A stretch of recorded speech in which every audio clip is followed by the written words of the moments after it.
Mga bata, it's Saraling Panlipunan time na! Magandang umaga mga bata! Magandang umaga Valenzuelanos! Welcome muli sa ating Valenzuela FB Live. Tayo ay nasa ikatlong quarter na ng ating pag-aaral. Kumusta na ba kayo? Nalulugod ako sa inyong patuloy na pakikisa at panunood sa ating mga FB Live streaming lesson. Narito akong muli ang inyong guro sa Araling Panlipunan 6 upang samahan kayong ipagpatuloy ang pagtuklas sa ating kasaysayan.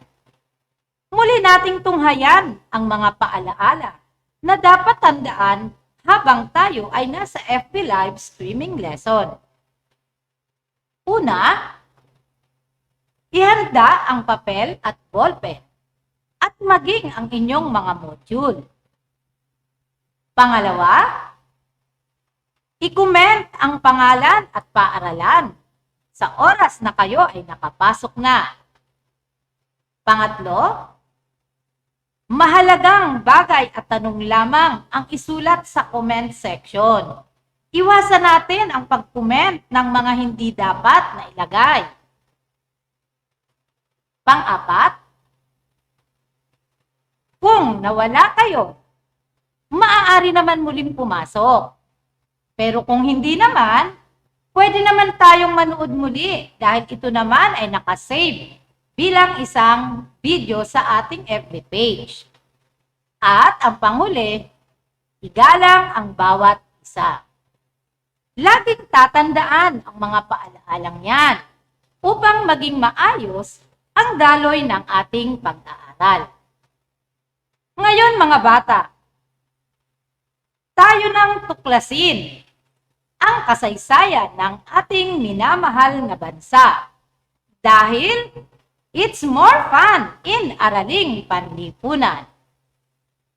Sa pagtatapos ng aralin, inaasahan na ang mga bata ay nasusuri ang mga pangunahing suliranin at hamong kinaharap ng mga Pilipino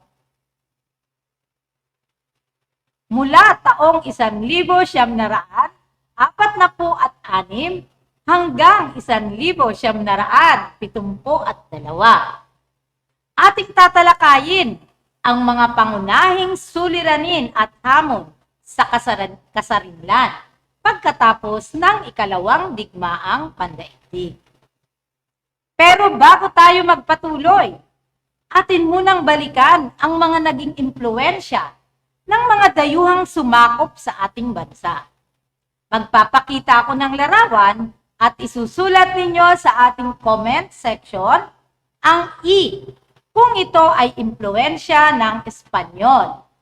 Ang titik A o letter A kung impluwensya ng Amerikano at H kung impluwensya ng Hapones. Handa na ba? Isang like nga kung handa na. Ayan, mukhang handa na ang lahat. Tara na at simulan na natin. Unang larawan.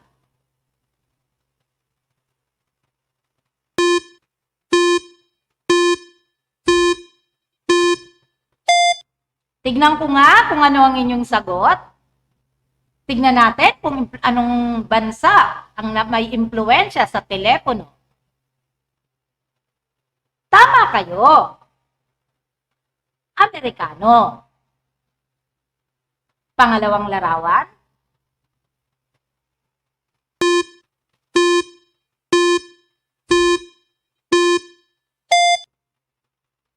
Ano ang inyong sagot? Kung letter E, tama kayo dahil ito ay impluwensya ng mga Espanyol.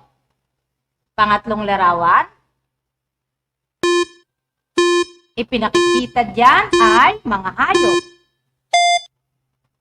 Ang sagot nyo ba ay letter H? Tama! Ito ay impluwensya ng mga Hapones. Sunod na larawan. Ayan, eroplano.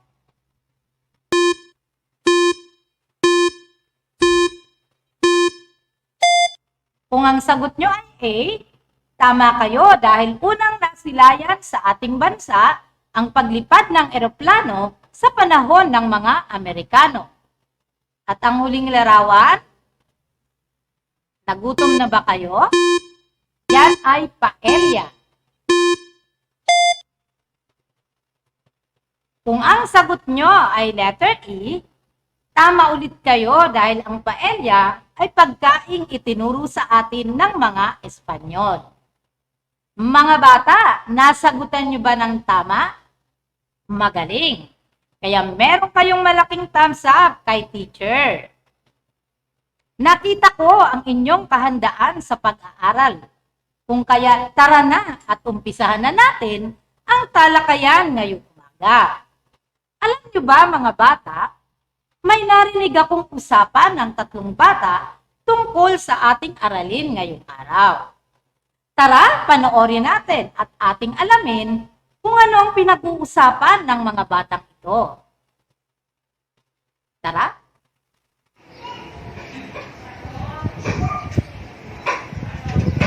Hi, Isay! Hi, Isay! Hello! Oh, anong ginagawa mo dyan? Tinitignan ko lang ang mga larawan at digmaan ng panahon ng mga hapon. Patingin nga kami. Ito, upo kayo. Hala, Try pala yan, oo nga eh. Grabe ang pagpapahirap ng mga hapon sa mga Pilipino. Pinahirapan sila ng gusto. Oo nga. Oo nga, kinuha pa pala ng mga hapon ang lupang sakahan para ikinoy ang bulak at palay na para lang sa mga pagkain ng hapon. Tsaka, alam niyo ba, marami rin daw mga silang nagusali dahil sa kanilang pagpapasabog para matalo ang mga Pilipino at Amerikano. Ano kaya nangyari sa mga Pilipino nung umalis ng mga hapon? Tsaka, ang tanong sa isip ko, ano kaya ang nag-itsura ng Pilipinas? Dahil sa pagkakalam ko, marami rin daw ang mga nasira. Oo nga eh. Pero, paano kaya nakabalik sa normal ang pamumuhay ng mga Pilipino noon? Siguro maraming problema ang hinarap ng mga pinuno noon. Kaya ang maganda dyan, manood tayo ng FB Live para masagot ang ating mga katanungan. Oo, tama ka, manood tayo para malaman natin kung ano-ano ang mga naging problema ng bansa pagkatapos ng digmaan. Tara, manood na tayo. At tiyak kong marami tayong matututunan ngayong araw na ito. Ha? Saan nila tayo?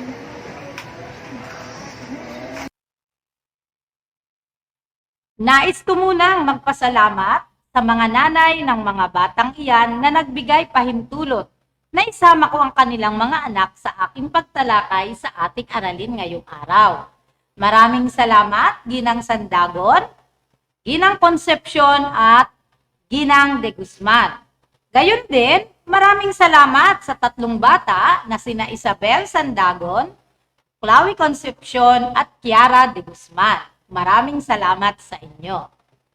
Tara na mga bata, tulungan natin silang alamin ang mga naging suliranin na kinaharap ng ating bansa pagkatapos ng digmaan. Ano nga ba ang idinulot ng digmaan sa ating bansa? Ano-ano ang mga suliraning kinaharap ng bansa pagkatapos ng digmaan? Mahuhulaan nyo kaya kung ano ang mga naging suliranin ng ating bansa pagkatapos ng digmaan? Tingnan ko nga kung ang mga sumusunod ba ay epekto ng digmaan o hindi. Subukan muna nating sagutin ang mga sumusunod na katanungan. Sa inyong papel, isusulat ninyo ang S kung ito ay suliranin at HS, ibig sabihin hindi suliranin kung hindi.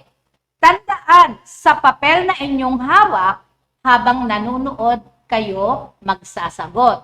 Hindi magchat-chat. Una,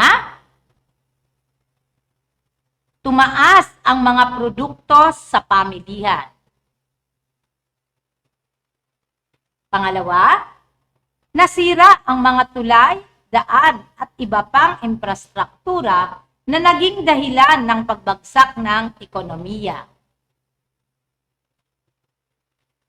Pangatlo, naging suliranin ng mga gerilya ang mga gerilya na patuloy na lumaban sa pamahalaan kahit ito ay naging malaya ng bansa. Pang-apat, nagkaroon ng pagbabago sa edukasyon at kalusugan. At panglima, ang pagkakaroon ng kapayapaan at pagkakaisa ay isa sa naging malaking hamon sa Pangulo ng Bansa pagkatapos ng ikalawang digmaang pandaigdig. Itabi ninyo ang inyong mga naging sagot. Mamarkahan ninyo ng tama kung sa ating pagtalakay ay makikita ninyo na ang mga binigay ko ay suliranin o hindi. Ngayon, tayo na at alamin natin kung ang atin bang naging kasagutan ay tama. Mag-umpisa tayo sa mga suliranin pagkatapos ng digmaan. Ano-ano ang mga ito? Una, infrastruktura. Isang malaking suliraning kinaharap ng pamahalaan ay ang mga nasirang gusali, tulay, at kalsada, dulot ng pagpapasabog ng mga Hapon. Naging malaki ang epekto nito sa kabuhayan ng mga Pilipino noon. Pangalawa, naging suliranin din ang kabuhayan. Ito ay ang pagkatapos ng ikalawang digmaan, isa sa naging malaking hamon ay ang gaya ng pagtaas ng presyo ng mga pagkain at iba pang bilihin. Dahil sa mga pangyayari noong ikalawang digmaang pandaigdig, ang mga presyo ng pagkain ay tumaas dahil sa nasira ang mga taniman, kaya walang maaning palay. At gayon din ang iba pang mga pananim ng mga Pilipino. Bukod dito, isa ring sanhi kung bakit tumaas ang mga presyo ng bilihin ay ang pagkasira ng mga daan at tulay noong digmaan. Dahil dito nahirapan ang mga Pilipino sa transportasyon ng mga pagkain at produkto mula sa iba't ibang mga probinsya. At ang pagkalulong ng mga Pilipino sa mga produkto ng ibang bansa o ang pagkakaroon ng colonial mentality. Higit nilang tinangkilik ang mga produktong gawa sa ibang bansa. Ang sunod na naging suliranin ay ang kapayapaan. Isang malaking hamon sa mga pinuno ang pagbabalik ng kapayapaan sa bansa. Sadyang malaking hamon kina Pangulong Manuel A. Roxas at Elpidio Quirino ang samahang hukbalahap na bagamat napaalis na ang mga Hapon, ay nagpatuloy pa din sila sa pakikipaglaban sa pamahalaan. Ang hukbong bayan laban sa Hapon o hukbalahap ay tinatag ni Luis Taruc kasama sina Castro Alejandrino, Bernardo Poblete at Pelepac Hulala sa Central Luzon. Naging suliranin sa bansa ang hukbalahap sapagkat nag-alsa o nagrebelde ito sa pamahalaan matapos mabigo ang negosasyon nila sa pamahalaan. Kinontrol ng hukbalahap ang malaking parte ng Central Luzon noon. Ilan sa sinasabing ginawa ng hukbalahap noon ay ang pang-hold up, pagpatay, panginikil ng mga ari-arian at iba pa. Pinatay din ng hukbalahap si Aurora Quezon, ang asawa ni Presidente Manuel Quezon, at siya ang chairman ng Philippine Red Cross noon. Sunod na naging suliranin ay ang kaisipang kolonyal. Tumutukoy sa pagpapahalaga sa mga banyaga at mga produkto nila. Ito ay ang pagtangkilik sa kultura at pamumuhay ng ibang bansa. Itinuturing na mas malakas na bansa kumpara sa sariling kultura at pamumuhay. Maraming mga aspeto ng Pilipinas ang nagbago pagkatapos sakupin ang bansa natin. Nalulung ang mga Pilipino sa kultura at produkto ng ibang bansa. Isang halimbawa ay ang pagkahumaling natin sa kulturang Amerikano pagkatapos nilang masakop ang ating bansa. Bago dumating ang mga Amerikano, wala pa tayong alam sa salitang English. Nang dumating sila, ginawa nilang opisyal na salita ang English. Ang Pilipinas ay ang bansa sa Asya na may pinakamaraming nagsasalita ng English. Ang isa pang halimbawa sa pag-iiba ng ating kultura ay ang distribusyon ng mga Amerikano na pelikula, palabas, magazines. Ang mga musika ay puro ring English ang kantang tinatangkilik. Kung paano tayo ay magdamit ay iba rin sa panahon ng Kastila.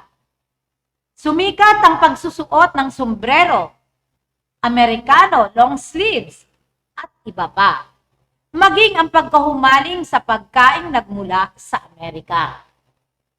Isa sa naging epekto ng pagkakaroon ng colonial mentality ay ang higit na pagtangkilik ng mga Pilipino sa mga produktong banyaga na naging dahilan upang bumagsak ang mga produktong Pilipino sa pamilihan ng Pilipinas.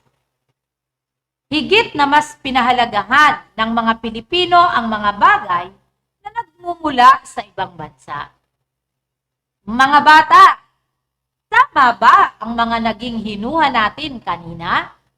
Tignan nga ninyo kung ilan ang inyong namarkahan ng tama habang tinatalakay ko ang aralin natin. Tama ba lahat? Mahusay kung gayon. Ngayon ay higit niyong naunawaan at nalaman ang mga pangunahing suliranin ng bansa. Pagkatapos ng digmaan kung kaya't ako ay natutuwa at muli kayo ay aktibong nanood at nakiisa sa ating FB live streaming. Ating muling balikan ang mga napag-aralan natin ngayong araw sa ating paglalago. Una, ating natutunan, ang kahirapan ay bunga ng pagbagsak ng ekonomiya. Sunod, ang pagre-rebelde ng hukbalahap na naging sanhi ng pagkakaroon ng kaguluhan sa bansa. Sunod, ang pagkakalulong ng mga Pilipino sa kultura ng ibang bansa na nagdulot ng pagkakaroon ng kaisipang kolonyal. Paki-comment nga ang heart, pahingi nga ako ng isang heart kung naunawaan ang aralin ngayong umaga. Ayan, maraming salamat. Nagagalak ako at aktibo kayong nakiisa sa ating talakayan kung kaya't naunawaan ninyo ang ating aralin. Ngayon ay bibigyan ko kayo ng pagsubok. I-comment ang titik ng wastong sagot. Handa na ba? Isang like nga kung handa na. Mukhang handa na ang lahat. Umpisa na natin. Unang tanong, naging suliranin ng bansa ang pagbagsak ng kabuhayan dahil sa pagtaas ng mga pangunahing bilihin gaya ng gulay at bigas.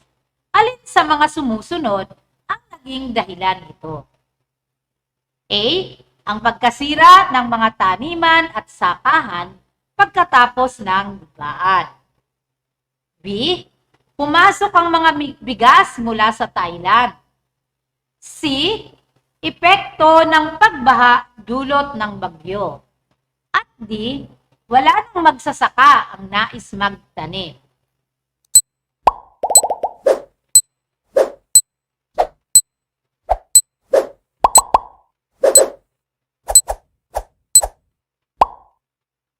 Kung ang sagot nyo ay letter A, tama kayo. Pangalawa, isa sa suliranin ni Pangulong Marco Manuel A. Rojas ay ang pagbabalik ng kapayapaan sa bansa. Anong pangkat ng mga rebelde ang naging pangunahing suliranin ni Rojas na may kinalaman sa kapayapaan? A. Makabayan, B. Hukbalahap, C. Tulisan, D. Bandido. Go!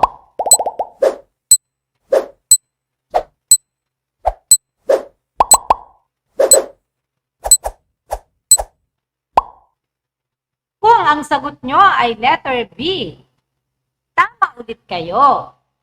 Pangatlo na tayo, mga bata. Ito ay ang pagkahumaling ng mga Pilipino sa kultura at mga produkto o bagay na gawa sa ibang bansa. A. Pagkahilig sa mga imported na bagay. B. Pagiging masugid na tagahanga ng mga banyaga. C. Pagkakaroon ng kaisipang kolonyal. D. Pagiging panatiko ng ibang bansa. Go!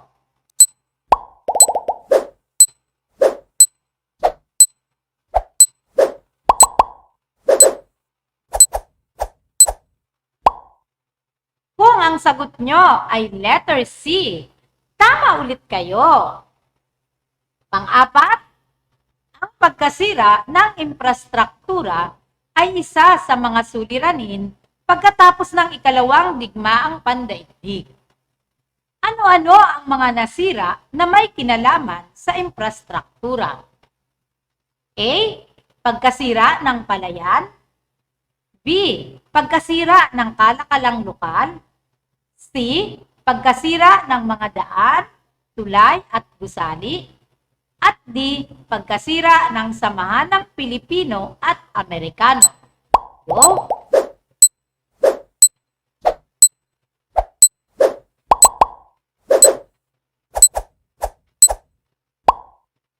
Kung letter C ang sagot nyo, tama na naman kayo. Huling katanungan, naging malaking suliranin ng pamahalaan ang epekto ng colonial mentality o kaisipang kolonyal.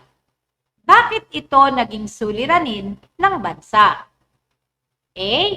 Bumagsak ang produktong lokal sa mga pamilihan ng bansa dahil sa pagkahumaling sa produkto ng iba't ibang bansa. B. Mas ginusto ng mga Pilipino ang imported goods. C. Napabayaan ang mga gawang Pilipino. At D.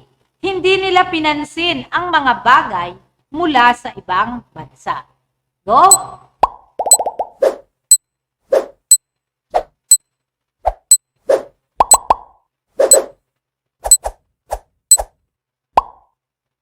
Kung ang sagot nyo ay letter A, tama kayo. Nakakuha ba kayo ng 5 tamang sagot? Kung gayon, palakpakan ang mga sarili. Bukas, sa ating follow-up class discussion, ay magbibigay ng karagdagan at iba pang detalye ang inyong mga guro tungkol sa ating aralin ngayong araw. Kaya huwag kakalimutang lumahok sa inyong follow-up class discussion. At para sa gawain, gumawa ng sanaysay. Kung ikaw ang Pangulo, paano mo lulutasin ang mga suliranin sa kabuhayan, kapayapaan at epekto ng kaisipang kolonyal? Pumili ng isang suliranin yan sa ibinigay ko. Ipaliwanag ang inyong kasagutan. Maaari ninyong ipasa sa inyong mga guro ang inyong gawa. Bigyan ko kayo ng panahon upang screenshot ang ating gawain. Ayan. Nais kong magpasalamat sa mga nagsilbing sanggunian ng ating aralin sa araw na ito. Maraming salamat po. Mga bata, muli ang aking paalala, manatili sa bahay, mag-aral mabuti, panatilihing malakas ang katawan, maging ligtas sa COVID-19. At kung maaari nang magpabakuna, pwede na rin kayong magparehistro para sa ating pagpapabakuna. Magandang araw muli at maraming salamat sa panunood at pakikisa. Ako muli ang inyong guro, Ginang Melina F. Frago ng Paaralang Sentral ng Marulas na nagsasabing sa Araling Panlipunan, bida ang kabataan dahil kayo ang pag-asa ng bayan. Hanggang sa muling pagtuklas ng ating kasaysayan. Paalam!